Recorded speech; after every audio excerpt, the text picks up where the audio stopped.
कि 1926 में ये बनी थी और जब से कंटिन्यूस मस्जिद ही थी, जिसका 84 में वक्फ बोर्ड में रजिस्टर्ड भी था।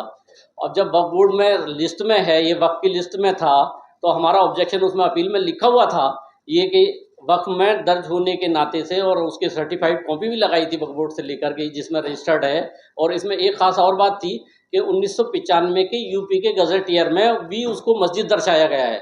जिस नंबर पे वो कब्रिस्तान बताते हैं उस मस्जिद पे मस्जिद दर्शाई गई है, यूपी की सरकार ने दर्शाया गया है। लेकिन उसको किसी बात को उन्होंने अपने जजमेंट में नहीं खोला और ये कहते हुए कि इनके पास कोई ठोस सबूत नहीं है, और खारिज कर दी। और बात ये थी कि 5 तारीख में ऑर्डर अपील पेश हुई थी, 5 में ही 4 बजे ये पता चल गया कि कल को मस्जिद गिर जाएगी, जबकि ऑर्डर पे साइन सुबह को अगले दिन 10 बजे तय हुआ है। काफ़ी कोशिशों के बाद सारे कागज़ भी दिखाए, लेकिन उन्होंने किसी बात को सुनने के नहीं। उनका एक मकसद था कि जहां मस्जिद है और थोड़ा मौका मिलता है गिरा देते।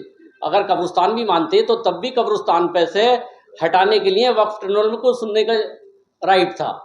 अगर कब्रिस्तान भी मानेंगे तो कब्रिस्तान भी वक्फ की जगह है, और अगर कब्रिस्तान में भी कोई इलीगल कंस्ट्रक्शन या इलीगल क्या कहते हैं कब्जा है, उसको हटाने के लिए वक्फ ट्रिब्यूनल में वक्फ एक्ट के तहत ही आना था।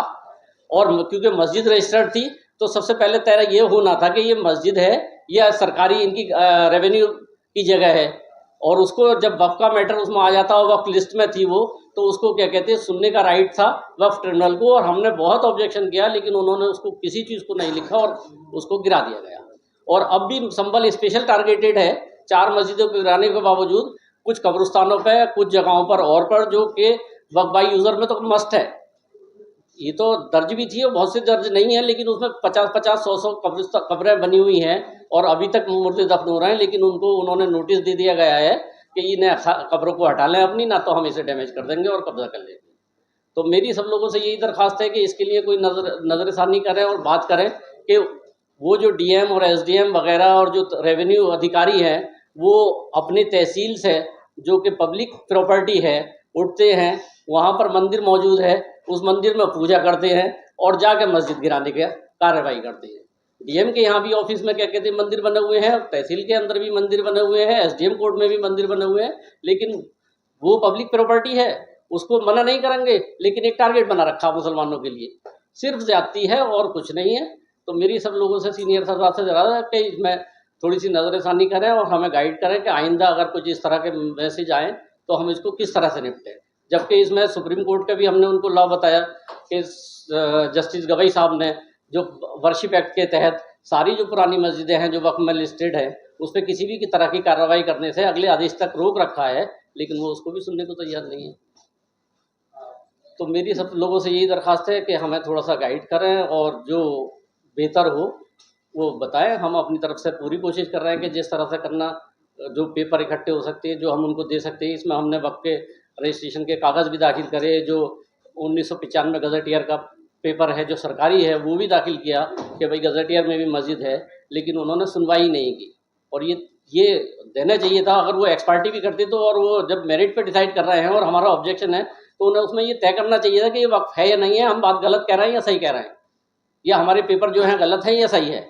और अगर वक्फ है तो फिर ये वक्फ ट्रिब्यूनल को ट्रांसफर होना चाहिए था केस। रेवेन्यू रिकॉर्ड को 85 सेक्शन जो है 1995 एक्ट का, उस वक्फ एक्ट का, उसमें बार्ड है कि कोई रेवेन्यू कोर्ट, अगर वक्फ का मैटर आएगा तो कोई रेवेन्यू कोर्ट या कोई सिविल कोर्ट उसको नहीं सुनेगी और वक्फ ट्रिब्यूनल सुनेंगे। लेकिन हमारी किसी बात को नहीं माना और हमारी मस्जिद गिरा दी गई। और हाल ये किया गया कि मस्जिद में घुस के, जबकि पहले ही उन्होंने ऐलान कर दिया था कि मस्जिद खाली कर दें, तो वहाँ के लोगों ने, लोकल ने, मस्जिद खाली कर दी गई थी। उसके बावजूद आई लव मोहम्मद के पर्चे दिखाकर उन लोगों पर पहले FIR दर्ज की गई, इसलिए डराने के लिए कि वो मौके पर नहीं आए, और दूसरी बात क्या कहते हैं मस्जिद गिराई गई। अगर आई लव मोहम्मद का पर्चा अव्वल तो था नहीं उसमें, और अगर है भी तो मस्जिद के अलावा कहाँ मिलेगा? क्या मस्जिद में आई लव मोहम्मद का पर्चा मिलना कोई गुनाह है? या 12 रबीउल अव्वल के कोई झंडे होते हैं, अगर झंडे वहाँ रखे हुए हैं तो उसमें क्या गुनाह है? उससे किसे इफेक्ट हो रहा है? लेकिन उन पर FIR की गई, इसलिए डराया गया और फिर मस्जिद तोड़ी गई। तो मेरे सीनियर हजरात बैठे हैं कि अगर इसमें अगर सुप्रीम कोर्ट में कंटेम्प्ट हो सके जस्टिस गवी वाले ऑर्डर के तहत, वर्शिप एक्ट में, कि ये इन्होंने बिना उनके ऑर्डर के, जब वो स्टे लगा रखा है, किसी भी वक्त की प्रॉपर्टी को नेक्स्ट ऑर्डर तक नहीं छुएंगे, तो वो किस तरह से सुनवाई कर रहे हैं और किस तरीके से वो डेमोलिश कर रहे हैं, और ये कंटिन्यूस रोज का है, कहीं ना कहीं हो रहा है। बस मैं इसी बात के साथ अपनी बात ख़त्म करना चाहता हूँ और आप लोगों से रिक्वेस्ट कर